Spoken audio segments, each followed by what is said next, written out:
नमस्कार दोस्तों, स्वागत है आपका आज के मुख्य समाचार में, जिसमें सबसे पहली बड़ी खबर में जिक्र बिहार के विधानसभा चुनाव का, जहां पर पहले चरण के मतदान के बाद अब दूसरे चरण के लिए तैयारियां जोर शोर पर है। लेकिन भाजपा और जेडीयू की नींद उड़ गई है रैलियों में भीड़ नहीं जुटने के कारण। जी हां दोस्तों, भाजपा और जेडीयू के नीतीश कुमार और योगी आदित्यनाथ सरीखे बड़े बड़े नेता रैलियां लेने के लिए जब मैदान पर उतर रहे हैं तो कुर्सियां खाली रह जा रही हैं, जो कि इस वक्त भाजपा और जेडीयू दोनों की चिंताएं ये खाली कुर्सियां बढ़ाने के लिए काफ़ी हैं। इसी के साथ दूसरी बड़ी खबर में आपको बताएंगे कि तेज प्रताप ने शंखनाद करके कर दिया तेजस्वी का स्वागत, कहा आ गया आपका अर्जुन। और तीसरी बड़ी खबर में जिक्र होगा कि राहुल गांधी ने किया पीएम मोदी के वीवीआईपी चॉपर पर सवाल और इसी से पूछा कि बताइए कि अच्छे दिन मोदी के आए या फिर अच्छे दिन आपके आए। तो दोस्तों, हर एक खबर की गहराई में आपको ले जाएंगे, लेकिन उससे पहले अगर आपको भी ऐसा लगता है कि वाकई में बिहार के नतीजों के बाद नीतीश कुमार की विदाई तय है, तो आप अभी इस वीडियो को लाइक कीजिए और इस लाल बटन को दबा के इस चैनल को फ्री में सब्सक्राइब करके घंटी बजाकर कमेंट में लिखिए जय हिंद। रुक करते हैं पहली बड़ी खबर की तरफ, जिसमें चुनाव में कुर्सियां खाली रह जाना भारतीय जनता पार्टी की नींद उड़ा चुका है इस वक्त बिहार के विधानसभा चुनाव में। और पहले चरण का जो मतदान हुआ उसके बाद जो इंटरनल रिपोर्ट्स निकल के आई, जिसमें जेडीयू काफी पीछे नजर आई उनके इंटरनल रिपोर्ट्स में, उसके बाद अब दूसरे चरण के चुनाव के लिए बड़े नेता मैदान पर उतारे गए, लेकिन स्थिति कमोवेश एक जैसी रही और कुर्सियां खाली पाई गई। चाहे वो नीतीश कुमार या फिर योगी आदित्यनाथ या फिर खुद नरेंद्र मोदी की रैली हो, इन सभी रैलियों को इस वक्त फ्लॉप माना जा रहा है और कुर्सियां खाली नजर आ रही हैं। तो दोस्तों, क्या ये इस कारण से है क्योंकि बिहार में कोरोना है, या फिर ये माना जाए कि बिहार की जनता के मुद्दों को छोड़ के जिस प्रकार से भारतीय जनता पार्टी को पाकिस्तान का मुद्दा छेड़ने की लत लगी हुई है, उससे अब जनता उब चुकी है, पक चुकी है और उसका विरोध वो खाली कुर्सियां हैं। तो दोस्तों, क्या आपको लगता है? आप हमें कमेंट करके जरूर बताइए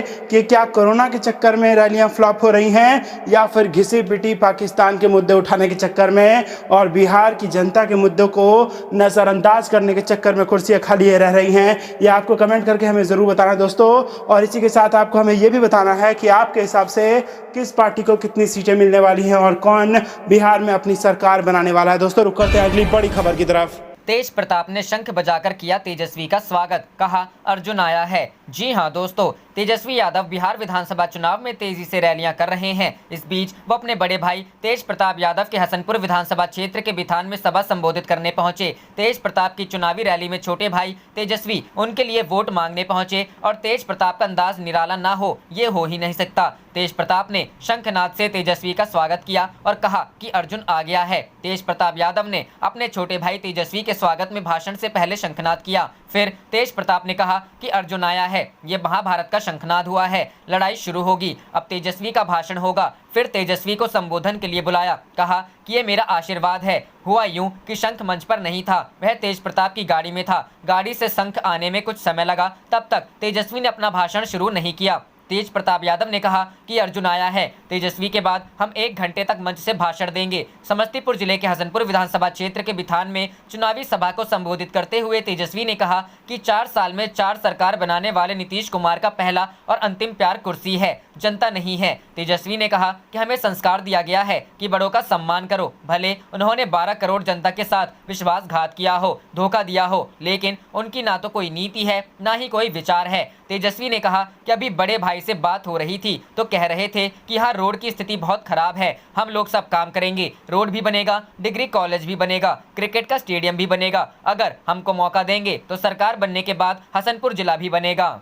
रुक करते हैं अगली खबर की तरफ। राहुल गांधी ने किया पीएम मोदी के वीवीआईपी चॉपर पर सवाल, किसके आए अच्छे दिन। जी हां दोस्तों, कांग्रेस पार्टी के पूर्व अध्यक्ष और केरल के वायनाड से सांसद राहुल गांधी ने शुक्रवार को भारत और चीन के बीच चल रहे सीमा पर तनाव का मुद्दा उठाया। गांधी ने प्रधानमंत्री नरेंद्र मोदी के वीवीआईपी चॉपर और भयंकर ठंड में भी अपने काम को अंजाम दे रहे सैनिकों की स्थिति की तुलना करते हुए सवाल किया कि अच्छे दिन किसे मिले। राहुल गांधी ने ट्विटर पर एक न्यूज रिपोर्ट को शेयर करते हुए यह सवाल उठाया। उन्होंने लिखा, देश के जवान भयंकर सर्दी में साधारण टेंट में गुजारा करते हुए भी चीन के आक्रमण का डटकर मुकाबला करते हैं, जबकि देश के पीएम 8,400 करोड़ के हवाई जहाज में घूमते हैं और चीन का नाम तक लेने से डरते हैं। किसे मिले अच्छे दिन। बता दें कि कुछ दिन पहले ही वीवीआईपी विमान एयर इंडिया 1 अमेरिका से दिल्ली पहुंचा है। इसका इस्तेमाल राष्ट्रपति, उपराष्ट्रपति और प्रधानमंत्री करेंगे। ये अत्याधुनिक कम्युनिकेशन सिस्टम से लैस है जो हवा में ऑडियो वीडियो कम्युनिकेशन करने में सक्षम है। रिपोर्ट्स के अनुसार ऐसे 2 विमानों की लागत करीब 84 करोड़ रुपए आई है।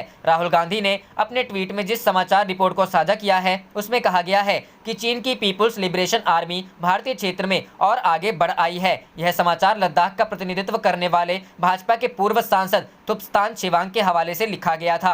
हालांकि प्रेस इंफॉर्मेशन ब्यूरो ने इस समाचार रिपोर्ट को गलत करार दिया है। पीआईबी के Twitter handle PIB fact check से इस संबंध में एक ट्वीट किया गया था। इसमें कहा गया था कि यह समाचार रिपोर्ट फर्जी है और भारतीय सेना ने इसका पूरी तरह से खंडन किया है। बता दें कि भारत और चीन के बीच चल रहे तनाव को देखते हुए इस साल सर्दी के महीनों में भीषण ठंड वाले पर्वतीय इलाकों में 50,000 से ज्यादा सैनिकों के तैनात करने की उम्मीद है। रक्षा मंत्री राजनाथ सिंह ने लोकसभा में वादा किया था कि सैनिकों को रहने के लिए उचित व्यवस्था और कपड़े मुहैया कराए जाएंगे। रुख करते हैं अगली खबर की तरफ। बिहार में जुमलेबाजी से जनता को ठग रही है नीतीश मोदी सरकार। कन्हैया। जी हां दोस्तों, बिहार में एनडीए की सरकार का एक ही मकसद रह गया है, चुनाव के समय जुमलेबाजी के साथ जनता को ठगने का, वादों का बाजार गर्म कर गरीबों को लूटने का, चाहे बेरोजगारों को रोजगार देने का वादा हो या फिर नौजवानों को सरकारी नौकरी का सपना दिखाने का। चुनाव जीतने के बाद एक भी वादे को पूरा नहीं किया गया। आपको बता दें कि सीपीआई नेता कन्हैया कुमार ने मुजफ्फरपुर के सरैया में कहा कि रात को छपरा से मधुबनी जाने के क्रम में वे महागठबंधन के चुनाव कार्यालय में रुके थे। इस दौरान पारू विधानसभा से महागठबंधन के प्रत्याशी अनुनय सिन्हा ने फूल माला पहनाकर उनका स्वागत किया। कार्यकर्ताओं को संबोधित करते हुए कन्हैया कुमार ने कहा कि एनडीए सरकार उन्हीं योजनाओं पर कार्य करती है जिसमें उगाही की जाए। इस बार जनता इनके बहकावे में नहीं आएगी। मौके पर पूर्व विधायक मिथिलेश प्रसाद यादव, व्यापार मंडल अध्यक्ष लकी चंद्र राय, अनंत वीर सिन्हा, विनीता सिन्हा भी थे। रुख करते हैं अगली खबर की तरफ। चीन के मसले पर राहुल फिर हमलावर, पूछा किसे मिले अच्छे दिन। जी हां दोस्तों, चीन के साथ सीमा के मुद्दे पर जारी गतिरोध को लेकर कांग्रेस के पूर्व अध्यक्ष राहुल गांधी ने एक बार फिर प्रधानमंत्री नरेंद्र मोदी पर निशाना साधा है। उन्होंने कहा कि एक तरफ हमारे जवान सीमा पर ठंड में भी टेंट में रह रहे हैं और दूसरी तरफ प्रधानमंत्री जी 8400 करोड़ के हवाई जहाज में घूम रहे हैं। उन्होंने पूछा आखिर किसे मिले अच्छे दिन। राहुल गांधी ने शुक्रवार को ट्वीट कर कहा, देश के जवान भयंकर सर्दी में साधारण टेंट में गुजारा करते हुए भी चीन के आक्रमण का डटकर मुकाबला करते हैं, जबकि देश के पीएम 8,400 करोड़ के हवाई जहाज में घूमते हैं और चीन का नाम तक लेने से डरते हैं। किसे मिले अच्छे दिन। इस ट्वीट के साथ उन्होंने एक समाचार का स्क्रीनशॉट भी साझा किया है जिसमें भाजपा के पूर्व सांसद तुप्स्तान छिवांग के कथित दावों के हवाले से कहा गया है कि चीनी सैनिकों ने भारतीय जमीन के कुछ हिस्सों पर कब्जा कर लिया है। साथ ही भाजपा सांसद ने कथित तौर पर कहा है कि सर्दी में भारतीय जवान साधारण टेंट में गुजारा कर रहे हैं। उल्लेखनीय है कि भारत और चीन के बीच पिछले 6 महीने से वास्तविक नियंत्रण रेखा पर तनाव की स्थिति है। इस तनाव को कम करने को लेकर दोनों देशों के बीच सैन्य और राजनयिक स्तर पर कई दौर की बातचीत भी हुई, लेकिन कोई हल नहीं निकल रहा।